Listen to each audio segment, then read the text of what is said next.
মাঠের মধ্যে যেসব আলু বাড়িগুলো রয়েছে সব যে আমাকে একাই পাঠাতে হবে আমি জানতাম না। দেখতে পাচ্ছ এখন মাঠকে আমি তো গাইস এখন যাচ্ছি মাঠ, আর মাঠের মধ্যে যেসব জমি রয়েছে সব আমাকে একাই জল পাঠাতে হবে। আমার সাথে কেউ নাই, শুধু আমার সাথে কোদালটা রয়েছে, আমাকে একাই মনে হচ্ছে সব জমি পাঠাতে হবে। তো আমি এখন তাল জলের রাস্তা দিকে বেরিয়ে গেছি দেখতে পাচ্ছ, আর যেখান থেকে আসা দরকার সেখান থেকে আমি চলে এসেছি। তো গ্যাস এখন আমাকে এখানে ঘাইটা বাঁধাতে হবে, নাহলে আমাদের গ্রামটা ডুবে যেতে পারে। তো শেষ আমাদের ঘাই বাঁধানো হয়ে গেছে, মোটর আমি চালু করে দিয়েছি। তখন এই ডানাটা দিকে জল যাবে, তার সাথে আমিও যাচ্ছি। তো গ্যাস দেখতে পাচ্ছ এখন মাঠে সব জমি প্রায় পানো হয়ে গেছে। তখন আমাকে কোদালটা পরিষ্কার করতে হবে, নাইলে পরে অসুবিধা আছে। আর ঘরকে এসে দেখতে পাই বাচ্চা ছেলেটা দেখে আমাকে হাসছে। তারপর আবার একটা ভাড়া আসতে হলো, ঘরের চাপ খুব। দেখতে পাচ্ছ আমি ভাড়া চলে এসেছি।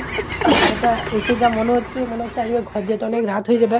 তাই একটু উপর দিকে তাকিয়ে দেখতে পাই যে এখনও রাত হয়নি, এখনো কিছু টাইম আছে। তার জন্য গাড়ি নিয়ে বেরিয়ে গেলাম দেখতে পাচ্ছ, কিন্তু ঘর যেতে যেতে যে রাত হয়ে যাবে সেটা ভাবতে পারি নাই।